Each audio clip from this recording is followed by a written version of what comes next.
Well, for more on retail after the storm, we are joined now from STAMFORD by Craig Johnson. He's president of Customer Growth Partners, retail advisors who have worked with companies like JCPenney, Toys R Us, and BJ's Wholesale. Craig, welcome to Bloomberg News. Thanks for joining us. Glad to be here. Craig, as our Vera Gibbons was just telling us, she said retailers in the aftermath of this storm cutting prices, keeping stores open longer to try to make up for perhaps some of what was lost because of this weather.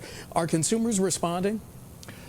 Well, I hate to say it, I got to differ with your premise there. In fact, there was very few sales actually lost over the weekend. What happened basically is that most people either displaced their purchases prior to the storm because it was very heavily predicted. Everybody knew about it. They displaced it afterwards, either from Saturday to Sunday or Sunday to Monday, depending on where the storm hit, or they displaced it from bricks to clicks, moving to offline. So really, sales were not affected.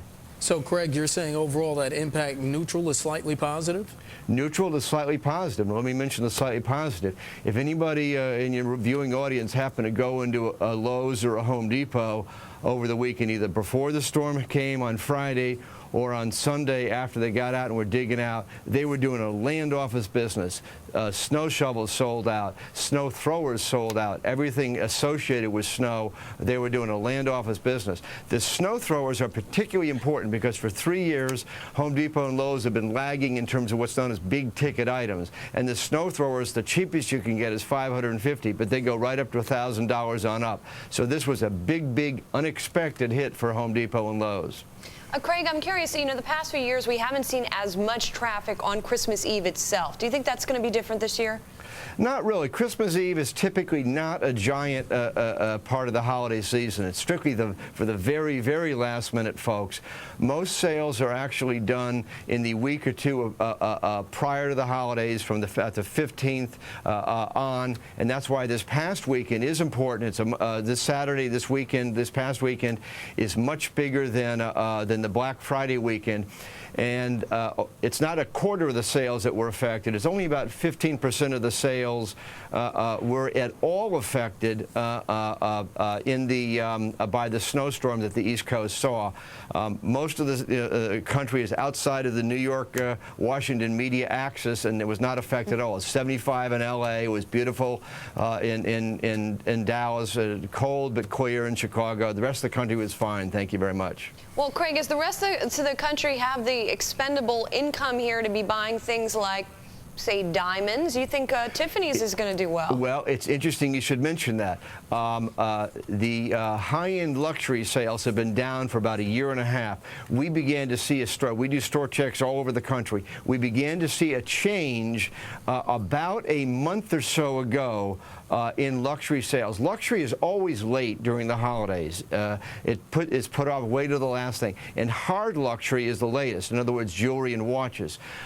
Tiffany's, I was in the flagship store on Saturday, before it started snowing in New York. They were doing great business. I've been in, and some of our other people have been in stores elsewhere in the country, and they've been having a very solid Christmas.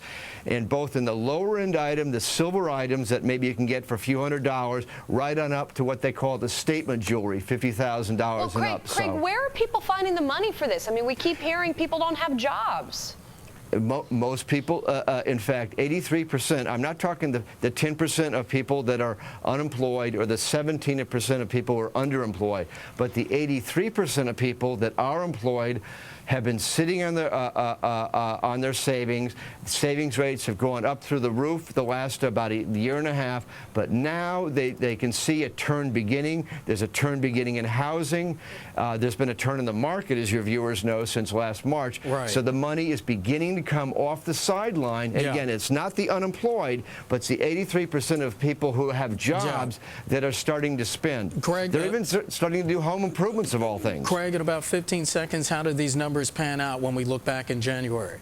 When all is said and done, we predicted ahead of time about 2.5% year-over-year growth in holiday sales. We were above consensus in the market. Everybody else was flat to -1, the figure you quoted from the NRF. Right. We think 2.5 is going to be right on target. In fact, it may, because of the growth in the home improvement and the luxury side, end up being slightly low. Craig Johnson, Customer Growth Partners, joining us from STAMFORD. Craig, thanks.